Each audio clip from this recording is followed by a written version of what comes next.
Hello, welcome back to the Arturia Jupiter-8 video series. Doing a deep dive today, and this is the sound I've chosen. Now,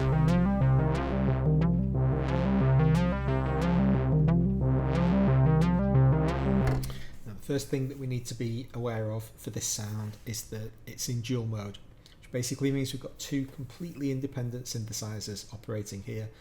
The points at which they pinch together are very few indeed. Got a couple of effects in the effects bank that are patch wide and common to both presets. A couple of master controls, the performance section, but for the large part the two panels are completely independent, and we can see that. Got a sequencer over here with some values and another sequence over here with completely different values. So if we're going to deconstruct a sound that contains essentially two completely separate presets, let's throw one of them away or we'll go completely insane. So throw the upper one away, and now the lower sound on its own just sounds like this. So even though we have a sequencer running, it's not a sequencer generating notes. Might as well start here. It's generating filter cutoff values, and we can hear those filter spikes.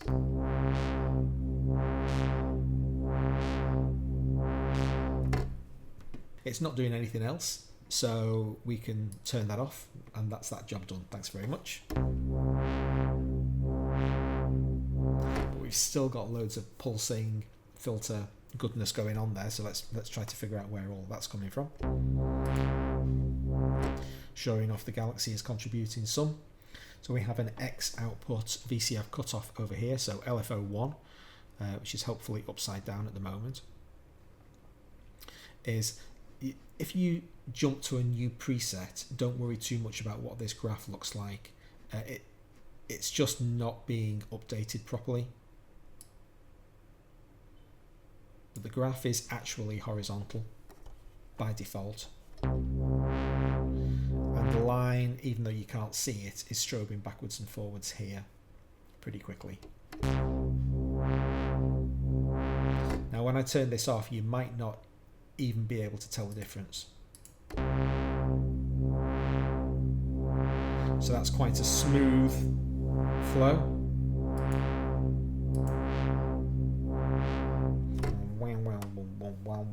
It's little mini bumps inside the master bump. So if this is operating at tempo times 2, let's try to find the big wave. Well, the big wave is coming from the LFO, and this is tempo divided by 2. And we're looking for some kind of filter modulation, so we have a look down at the VCF, and sure enough, the LFO is modulating the filter.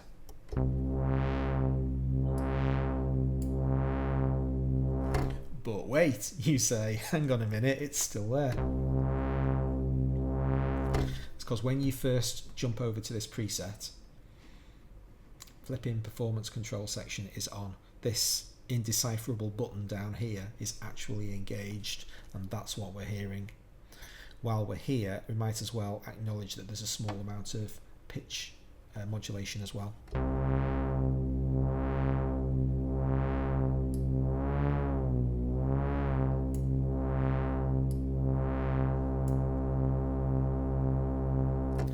So I'll now press that button and just take my word for it that it's now off. But we've still got something pulsing in the background. Well, what could that be? We've already disengaged the LFO from the filter. Is the LFO doing anything else anywhere? No. That pulse is coming from the fine tune.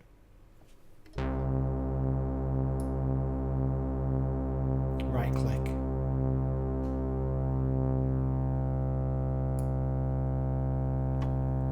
Finally, we've managed to get to a static sound.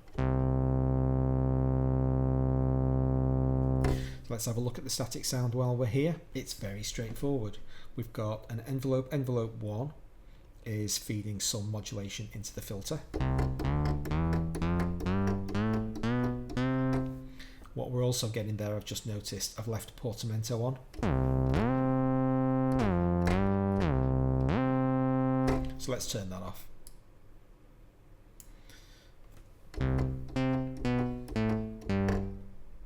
modulation, it's doing that. So I pulled the sustain all the way down, and now we can just mess with the decay to hear the filter.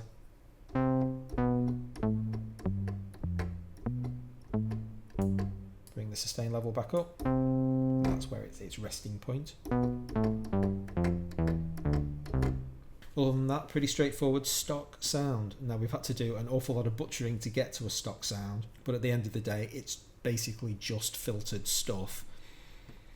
On the other side of the fence, if we turn that one off and this one on, got slightly more interesting things going on.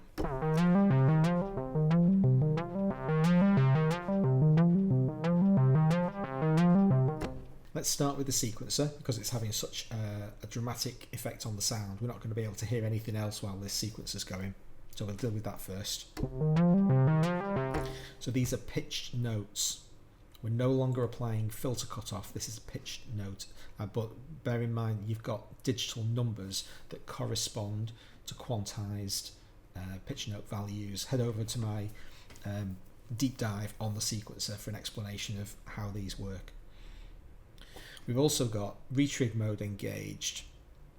3 of the link buttons are turned off and the 4th one is on, which means that any envelope action we've got going on, and we'll deal with the envelopes for this sound shortly, are firing for the first 3 notes but not the last one. It's a little bit tricky to really pick that out at this point. We've got glide on the 2nd note, you should be able to make that out, but in order to really catch that glide, I'm going to turn portamento on the main effect, on the main control section, off.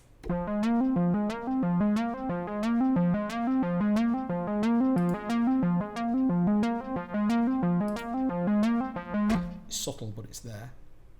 And we've also got the accents on the 3rd note.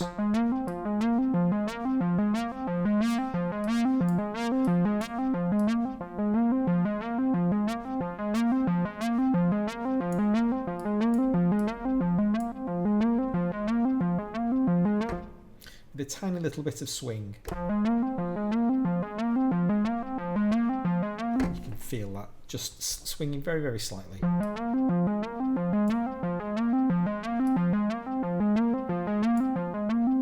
It's very nice. That's where I like the swing value on this synth. I don't think it sounds particularly good at higher levels.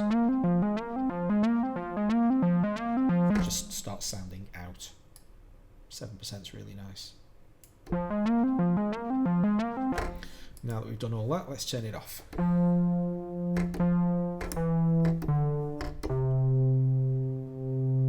Let's have a look at the Galaxy module, see what it's doing.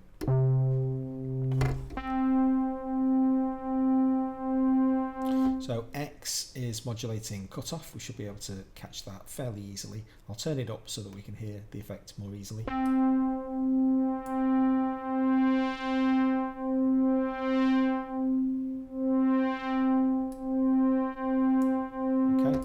Now that I've done that, I'm going to turn it off. See if we can catch this resonance.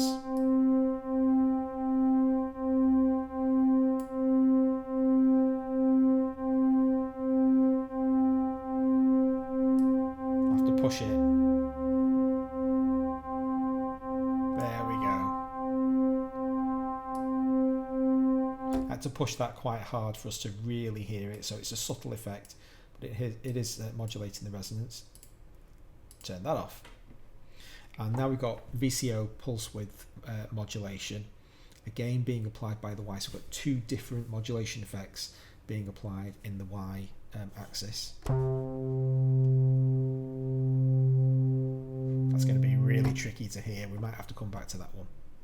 So let's have a look at the main synth itself. We have an LFO, but unusually, with the exception of the control section, which I've currently turned off, the LFO isn't doing anything else on this sound. That's quite unusual. We do have some envelope action, and remember I talked earlier about the sequencer firing the envelope on sequence numbers 1, 2 and 3, but not 4. Let's have a look what it's doing.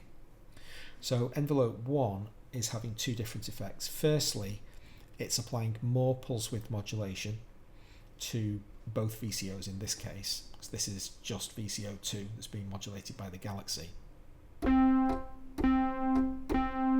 So every time this envelope is firing, you get an instant attack and then a quite long delay where the pulse width is meow.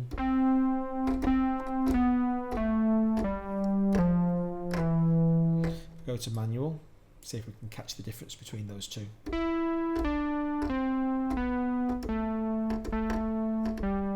It's a more stable, kind of unmodulated effect. I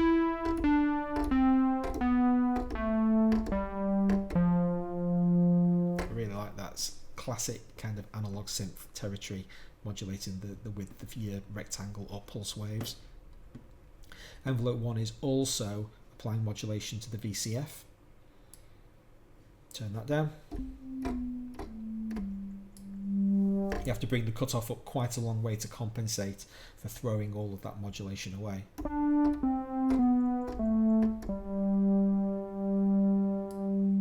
So let's bring it back.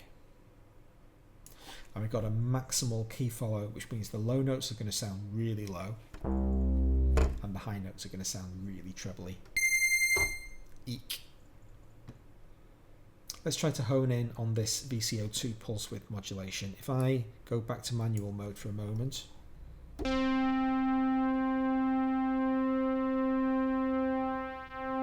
Oh yeah.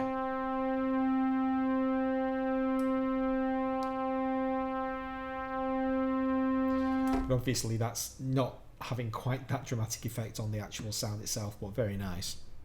So having done the deconstruction and treated each of those two sounds separately, we now need to combine them back together again and have a bit of a play and see what kind of sounds we can generate with it.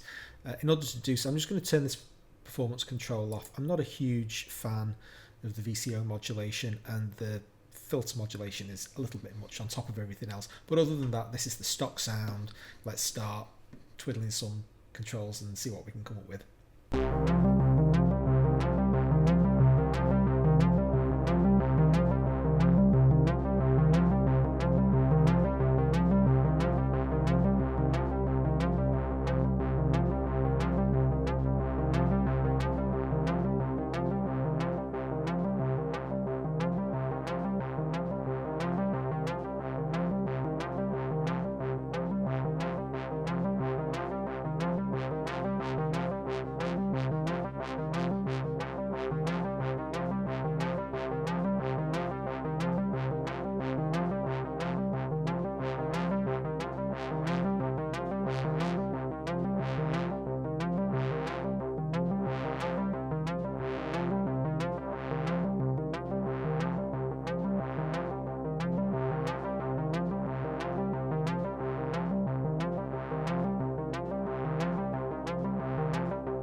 So I hope you found this video series useful to you, and if you did, please consider subscribing, hit notifications, then you find out when the rest of my content comes out.